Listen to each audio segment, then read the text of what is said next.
Amigas e amigos, a direita trabalha freneticamente em duas linhas com o objetivo de afastar qualquer possibilidade do ex-presidente Luiz Inácio Lula da Silva se eleger em 2018. Apostam, em primeiro lugar, nesta linha jurídica, nessa hipótese jurídica, a condenação dele em segunda instância, e ao mesmo tempo tenta destruir o seu legado. Eles têm trabalhado muito nesse sentido. Todo dia tem editoriais nos jornalões com esta linha de argumentação. No dia que saiu a condenação do Lula em primeira instância pelo juiz Sérgio Moro, o jornal Folha de São Paulo fez um editorial assim, comentei aqui, dizendo que tinha que acelerar logo a segunda condenação, né, nas entrelinhas, querendo dizer o seguinte: tira logo o Lula de circulação, ele está atrapalhando aí o nosso projeto, na aplicação do programa do golpe, com essa história de democracia, soberania, né, soberania do povo, direitos do povo. Tira esse homem de circulação, está aí, né, no nosso caminho, vamos limpar o caminho. O jornal Estado de São Paulo faz um editorial hoje com esta manifestação explícita. Diz aqui que é preciso superar a fase lulista, o título, dizendo que se o Lula tivesse um mínimo de pudor, né, deveria ter se retirado da vida pública há muito tempo, né, que seria um alívio para o país, pois restituiria a racionalidade ao debate das grandes questões nacionais, hoje submetidas à incessante mistificação lulopetista. É isso, né? Mistificação lulopetista, é isso. Lula falando de democracia, tem que respeitar o povo, o voto do povo, os direitos do povo, tem que respeitar o Estado Democrático de Direito, a soberania do país. Tudo isso aí é a mistificação lulopetista. Eles criam esses termos, né? Tem um artigo de uma tal Zeina Latifi, a economista-chefe da XP Investimentos, essa turma da grana, no próprio jornal Estado de São Paulo, que confessa isso, essa barreira ideológica que eles tentam criar contra o Lula de maneira explícita, que diz que se Lula ganhar a eleição será um presidente com credibilidade comprometida, dizendo que primeiro ele tem que ser absolvido pela justiça para depois ser candidato. Agora a questão é essa: quem é que vai absolver o Lula? A Operação Lava Jato foi criada para quê? Com qual finalidade? Ele está falando com quem? Com o otário? Está falando com incautos, ou com a patota dele, ou dela, né? Não dá para saber se é ele ou é ela.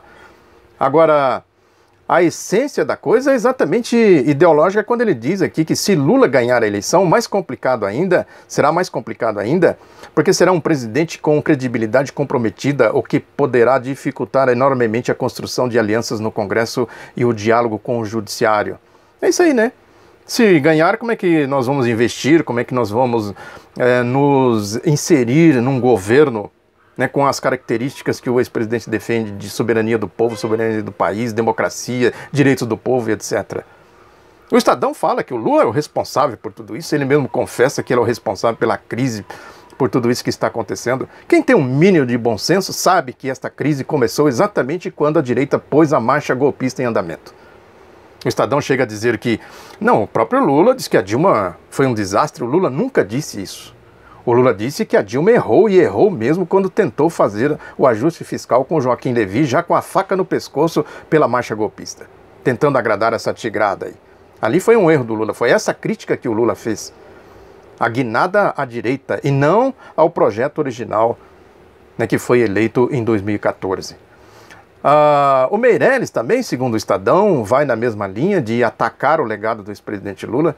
O Estadão diz que teve acesso a um depoimento dele aí num programa do PSD, né, que ele disse que foi o populismo que levou o país a essa situação, né. Na verdade, essa situação é fruto do ajuste que eles tentaram fazer, que eles estão fazendo para a retomada da linha do projeto neoliberal da era do Fernando Henrique Cardoso. O programa do golpe, as reformas neoliberais. É que é evidente que nessa era aí dos governos democráticos e progressistas dos ex-presidentes Lula e Dilma Rousseff, quem mais se beneficiou foi o povo, ninguém tem dúvida disso. Agora, eles não perderam os privilégios deles. A questão é exatamente política e ideológica, porque vai que o povo toma gosto, né, pela dinâmica social, econômica, política do país e compreenda o que é a estrutura social brasileira. Isso é um perigo para eles, nada disso, acaba com isso, tira Lula daí. O Lula está falando muito de povo, de direito do povo, soberania do país. É esse o sentido, confesso aqui nesses dois casos, nesses três casos, o editorial, esse artigo aqui deste economista ou dessa economista e na manifestação do Meirelles. Eles criam essas cortinas de fumaça, passam verniz. Tudo isso faz parte da lógica da politicagem, do submundo da politicagem. aí do espectro da Operação Lava Jato. Eles tentam criar esse ambiente do bem contra o mal. Mesmo isso chega a detalhes, né, que passam inclusive ao largo dessa questão mais profunda aí da condução do país, né, pela lógica democrática progressista, dos ciclos de governos democráticos e progressistas. Chega a esse caso do Paulo Maluf, por exemplo. Essa prisão espetaculosa que eles fizeram aí é para reforçar essa ideia do bem contra o mal. O Maluf, todo mundo sabe, todo mundo que tem um mínimo de informação sobre a história do Brasil, sobre a estrutura do Brasil, sabe que o Maluf é ideologicamente ligado a eles. Vem lá do regime dos latrocidas de 64, o Maluf está muito enraizado naquilo lá. O problema é que o Maluf não se reciclou politicamente, porque eles chegaram com ar de modernidade, com o projeto neoliberal. Nós somos os modernos, viemos trazer a modernidade. O Maluf não se enquadrava nisso. O Leonel Brizola e o Miguel Arraes falavam isso constantemente. O projeto neoliberal é uma reciclagem ideológica do regime dos militares, da ditadura militar. Então não passa de espetáculo, porque corrupção por corrupção, esses que mandaram prender ele são muito mais corruptos. Edson Fachin, por exemplo, o ministro da Lava Jato lá no STF, atolado até o pescoço na lama do submundo da Operação Lava Jato. Que moral tem essa gente para atacar o Paulo Maluf? Mesmo o Gilmar Mendes, quando eles atacam o Gilmar Mendes, eles não atacam o Gilmar Mendes porque o Gilmar Mendes é o Gilmar Mendes. Atacam pelo que ele decide. No mérito, o Gilmar Mendes está certo em todas as decisões que ele tomou. É o Gilmar Mendes, a serviço da outra facção do golpe, mas no mérito ele tem inteira razão. É lógico que eles vão criando aí, porque eles têm que...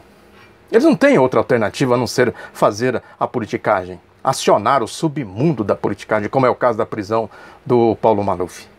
Vai encobrir coisas, por exemplo, como esse projeto indecente que eu já falei aqui uma vez, repito, que o Álvaro Dias apresentou junto com a Rosângela Moro, as negociatas da Rosângela Moro, pedindo dinheiro público para a Federação das APAES. Isso a mídia deu notinhas. Isso é mais um escândalo envolvendo essa lama toda que eu falo aqui. Os presentes do Sérgio Moro também, aquele perfil fake dele lá que a Rosângela Moro administra, está lá os presentes. Eles não implicaram tanto com os presentes do ex-presidente Lula? E os presentes que o Sérgio Moro vem recebendo? Como é que é mesmo essa relação? Os prêmios, né, as palestras que ele anda dando por aí, curso lá na PUC do Rio Grande do Sul, que eu falei que eles sonegaram essa informação que eu pedi oficialmente lá. Né, como é que é realmente a atuação de toda essa gente? Quando a gente levanta o tapete, as coisas aparecem e eles precisam criar esse clima do bem contra o mal. É exatamente por aí que a coisa caminha. É a direita, a elite brasileira, né, eles fingem desconhecer o seu DNA, a sua essência. É um tapete, né, que ninguém quer levantar, porque quando a gente levanta, a gente só vê roubalheiras, negociatas, é o DNA da elite da direita brasileira. É só a corrupção, desmandos, né, autoritarismo, falta de respeito com os direitos do povo. Sempre que o povo se manifesta, que o povo vota, eles vão lá e dão um jeito de afastar qualquer possibilidade de continuidade de um projeto do povo, um projeto popular. Não respeitaram a vontade popular de 2002, 2006, 2010, 2014, né? Só não derrubaram antes esse ciclo porque não reuniram condições suficientes, mas tentaram o tempo todo, conspiraram o tempo todo com a farsa do Mensalão, criaram a farsa da Operação Lava Jato, que deu certo. Esse é o resumo da coisa. Quando eles falam aí de lei, que eles estão a serviço da lei, da justiça e tudo mais, né, tem uma frase aqui do Karl Marx que explica muito bem exatamente o que isso tudo significa. Que o Marx escreveu aqui: na lei, os burgueses precisam dar-se uma expressão universal precisamente enquanto dominam como classe. Ou seja, eles precisam dar uma aparência de que eles têm uma lei, que tem uma legalidade, porque é a dominação como classe, a dominação ideológica, né? É a lei que o Bernard Shaw, também já falei isso aqui em outra ocasião, né, que ele falava da lei universal dos conservadores, né, da direita, é que eles criam as leis para protegê-los e punir os seus adversários, seus inimigos ideológicos, inimigos de classe, o povo. É que ele disse aqui, numa frase de uma ironia muito fina, que ele diz aqui que primeiro eles, né, a direita, os conservadores, falando lá dos Estados Unidos, do sul dos Estados Unidos, que serve muito bem para o Brasil, a mesma lógica, primeiro reduziam os negros no mercado de trabalho à condição de engraxates. Depois concluíam que negro só serve mesmo para engraxar sapatos. É isso aí. Muito obrigado pela atenção. Divulgue Outro Lado da Notícia. Um abraço e até a próxima.